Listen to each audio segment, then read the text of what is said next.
మన తండ్రి అయిన దేవుని నుండి ప్రభు అయిన యేసుక్రీస్తు నుండి కృపయు సమాధానం మీకు కలుగునుగాక. ఆమేన్. చేరిన మీకు ప్రభు నామమున శుభాలు తెలియజేస్తున్నాను. అడ్వెంట్ ఇవాంజలికల్ లూథరన్ సంఘ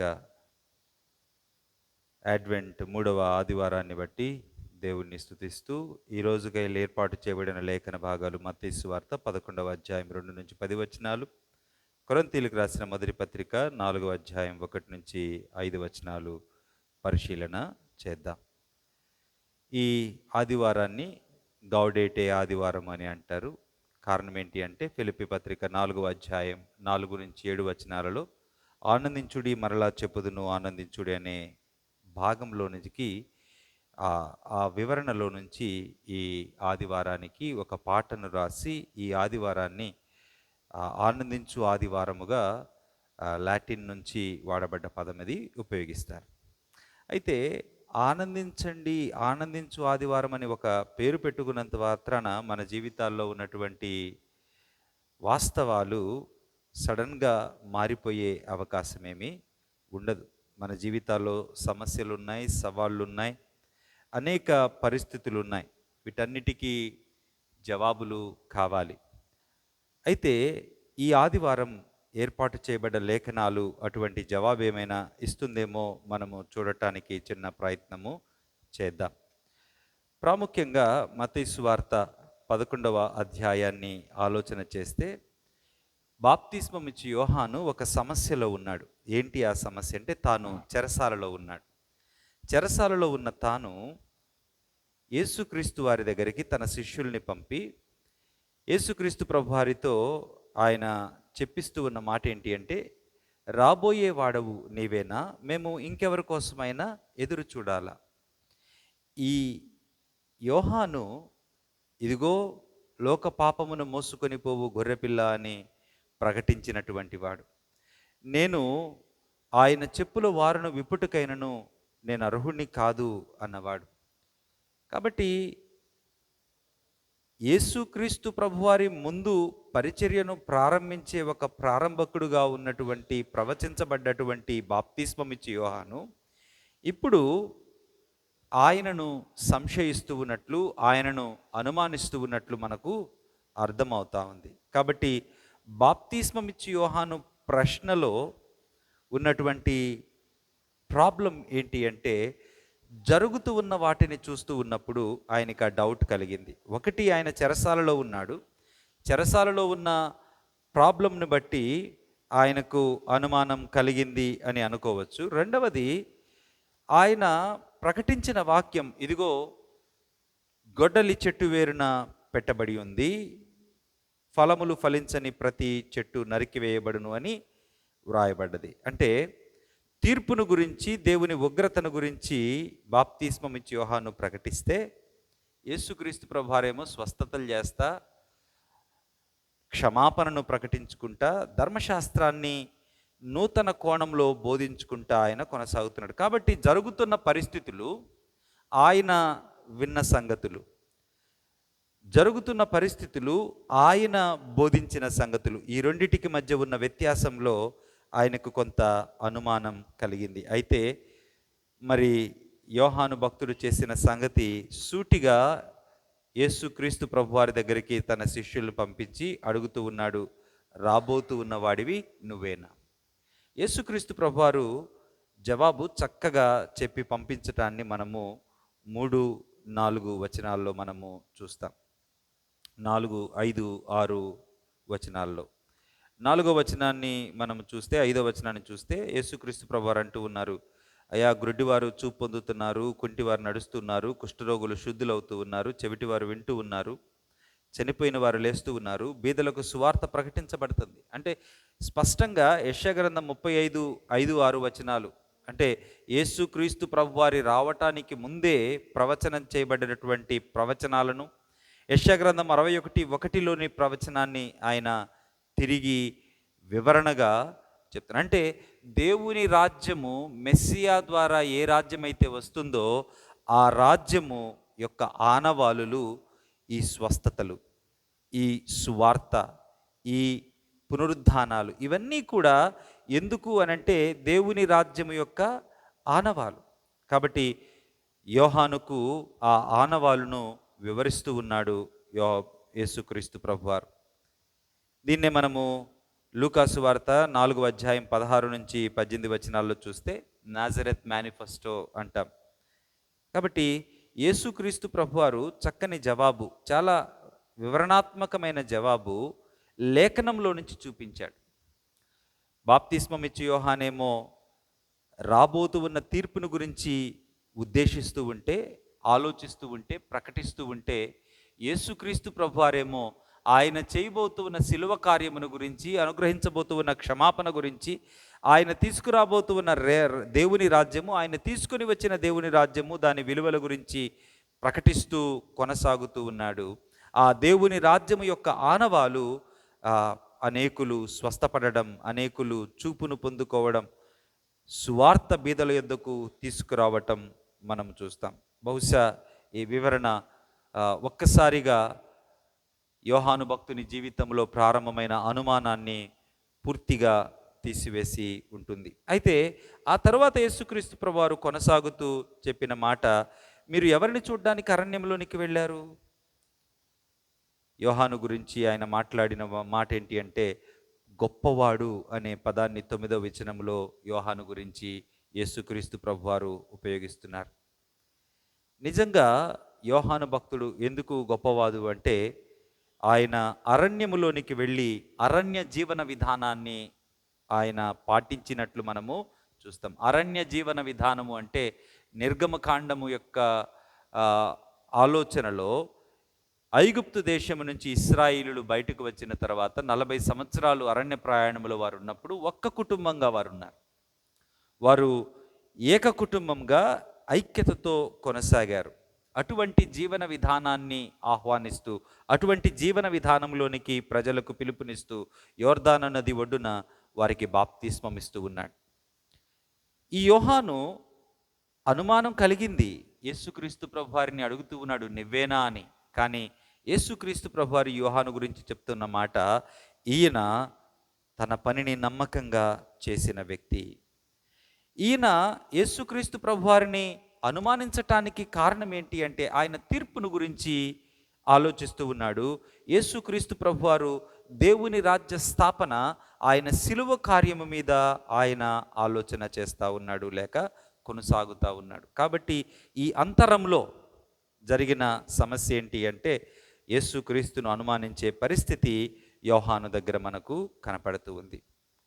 కాబట్టి యోహానుకు యేసుక్రీస్తు ప్రభువారు ఇచ్చిన జవాబేంటి అంటే, లేఖనము యొక్క వివరణే. యెషయా గ్రంథములోని సంగతులు, యేసుక్రీస్తు మెస్సీయాగా వచ్చినప్పుడు దేవుని రాజ్యం యొక్క ఆనవాలులు ఏ రీతిగా ప్రజల మధ్య కనపడతాయో, ఆ ఆనవాలులు వివరించినప్పుడు, గుడ్డివారికి చూపు, కుంటివారికి నడక, ఈ వివరణలు ఆయన వివరించినప్పుడు లేఖనము ఆయనను ఆదరించినట్లు మనము చూస్తాం. అదే రీతిగా ఈరోజు మనకున్నటువంటి పత్రిక పాఠము కూడా లేఖనం యొక్క విశిష్టతను తెలియచేస్తూ ఉంది. ప్రాముఖ్యంగా కొరింథీయులకు రాసిన మొదటి పత్రికలో అనేక సమస్యలు ఆ సంఘములో ఉన్నట్లు మనం చూస్తాం. అనేక విభేదాలు ఉన్నాయి సంఘములో. వాళ్ళు కోర్టులకు వెళ్ళారు, ఇమ్మొరాలిటీ ఉంది, చాలా దారుణమైన పరిస్థితులు ఆ సంఘములో ఉన్నప్పటికీ పౌలు ఆ పరిచర్యను నమ్మకంగా కొనసాగించినవాడు. ఈ విషయాన్ని మనం ఆలోచన చేస్తే 4వ అధ్యాయము కొరింథీ మొదటి పత్రికలో, క్రీస్తు సేవకులమని దేవుని మర్మముల విషయములో గృహ నిర్వాహకులమనియు ప్రతి మనుష్యుడు మమ్మను భావింపవలను, మరియు గృహ నిర్వాహకులలో ప్రతివాడును నమ్మకమైన వాడై ఉండుట అవశ్యము. గృహ నిర్వాహకత్వము అనే ఒక బాధ్యతను గురించి మాట్లాడుతున్నాడు. దేని విషయమై గృహ నిర్వాహకత్వము? దేవుని వాక్యము విషయమై. దేవుని వాక్యము మర్మమై ఉన్నది. ఈ మర్మమై ఉన్న దేవుని వాక్యమును వివరించే బాధ్యతను దేవుడు మాకిచ్చాడు. దీనికి మేము పరిచారకులము. ఈ పరిచర్యను చేసే ప్రతి వ్యక్తి ఎలా ఉంటాడు అంటే, నమ్మకమైన వాడుగా ఉండలేదు, అవశ్యము. అది మినిమం క్వాలిఫికేషన్. కానీ ఈరోజు దేవుని వాక్యము కల్పనా కథలుగా ప్రకటించబడటాన్ని, దేవుని వాక్యము రకరకాలుగా అందుకే వివరించబడ్డాన్ని మనం చూస్తున్నాం. అందుకే క్రింది వచనాల్లో అంటూ ఉన్నాడు, మీ చేతనైనను ఏ మనుష్యుని చేతనైనను నేను విమర్శింపబడుటకు నాకు మిక్కిలి అల్పమైన సంగతి.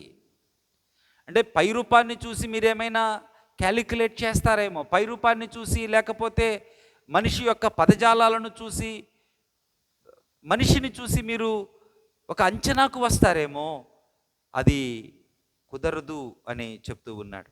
ఎందుకంటే పౌలు యొక్క పై రూపాన్ని బట్టి వారు ఆయన అపోస్తలత్వాన్ని ప్రశ్నించారు. పౌలును ఆయన వాక్యము చెప్పే విధానాన్ని బట్టి ఆయన యొక్క పటిమను ప్రశ్నించారు. అందుకే కొరింథీ పత్రికలో ఉన్న ఒక సమస్య అపోస్తలత్వం, పౌలు భక్తుని యొక్క అపోస్తలత్వం భయంకరంగా ప్రశ్నించబడ్డది. బాగా వ్యతిరేకించారు కొరింథీ సంఘములో పౌలు భక్తుని. కాబట్టి ఆయన తెలియచేస్తున్నాడు, మొదటిగా నేను దేవుని మర్మముల విషయమై గృహ నిర్వాహకుడను. కాబట్టి దేవుని వాక్యము మన మధ్య ప్రకటించబడే సందర్భములో దేవుని వాక్యానికి బోధకుడు గృహ నిర్వాహకుడుగా ఉన్నాడు. గృహ నిర్వాహకుడుగా అంటే స్టివర్డ్గా దేవుని వాక్యానికి ఉండే మొదటి వ్యక్తి, ఉండాల్సిన మొదటి లక్షణం ఏంటి అంటే నమ్మకత్వం. కాబట్టి నమ్మకత్వము లేకుండా దేవుని వాక్యాన్ని వివరించేవారు ఒకవేళ మీ జీవితంలో ఉంటే వారి నుంచి దూరంగా తొలగడం మంచిది. ఈ దేవుని వాక్యానికి మనమందరము కూడా గృహ నిర్వాహకులమే. అందుకే పేతురు మొదటి పత్రిక 4వ అధ్యాయము 10వ వచనాన్ని చూస్తే, మనకందరికీ దేవుడు ఆయా తలాంతులు ఇచ్చి ఒకరికి మరొకరము పరిచర్య చేసుకునే బాధ్యతను మన మీద పెట్టాడు. కాబట్టి దేవుడు తన కృపలో మనలను ఆయా పరిస్థితుల్లో గృహ నిర్వాహకులుగా నిలుపుతూ ఉన్నాడు. కాబట్టి దేవుని వాక్యానికి గృహ నిర్వాహకులమైన మనము దేవుని వాక్యాన్ని నమ్మకత్వంతో చేపట్టకపోతే మన జీవితాలకు అర్థము ఉండదు. ఆనాడు యోహాను భక్తుని యొక్క అపనమ్మికను లేకుంటే అనుమానాన్ని తొలగించింది లేఖనము. ఈరోజు రాబోతూ ఉన్న రెండవ తీర్పు కోసం ఎదురు చూస్తూ ఉన్న నిన్ను సిద్ధపరిచేది కూడా ఈ లేఖనమే. కాబట్టి ఈ లేఖనాన్ని శ్రద్ధగా మనము అభ్యసించవలసిన బాధ్యత మనకున్నది, చేపట్టవలసిన బాధ్యత మనకున్నది. ఇంకొక మాట నేను ఈ భాగంలో చెప్పి మీతో ముగిస్తాను. పౌలు భక్తుడు ఈ భాగంలో మాట్లాడుతూ తీర్పు ఎవరికి తీర్చొద్దు అంటూ ఉన్నాడు. ఎందుకు తీర్చొద్దు అంటున్నాడు తీర్పు? ఎందుకంటే ఆనాటి కాలంలో రోమా ప్రభుత్వము ప్రతి ఒక్కరి జీవితాల్లో జోక్యం చేసుకొని ఎక్కడ సమస్య ఉంటే వాళ్ళ దగ్గరికి వెళ్ళి తీర్పులు తీర్చేసేది. లేకుంటే ప్రతి ఒక్కళ్ళు రోమా అధికారుల దగ్గరికి వెళ్ళి తీర్పులు కోరుకునేవారు. అటువంటి ఒక సందర్భములో అసలు తీర్పు తీర్చువాడు దేవుడు అనే సంగతిని పౌలు భక్తుడు వివరిస్తూ, పైకి తీర్పులు తీర్చే వీరి దగ్గరకు మీరు వెళ్ళడం కాదు, ఇదిగో అంతరంగాలను పరిశోధించి అంతరంగంలోని రహస్యాలను బయటికి తీసుకొచ్చి తీర్పు తీర్చే దేవుడు ఉన్నాడు. ఆయన తీర్పు తీర్చినప్పుడు ఎవరు ఆయన ఎదుట నిలవలేరు. కాబట్టి నీకు నీవు తీర్చుకుంటే, నీకు నీవు మంచోడివి, నీకు నీవు మంచిదానివని చెప్పుకుంటే దానివల్ల నీకు ప్రయోజనము లేదు.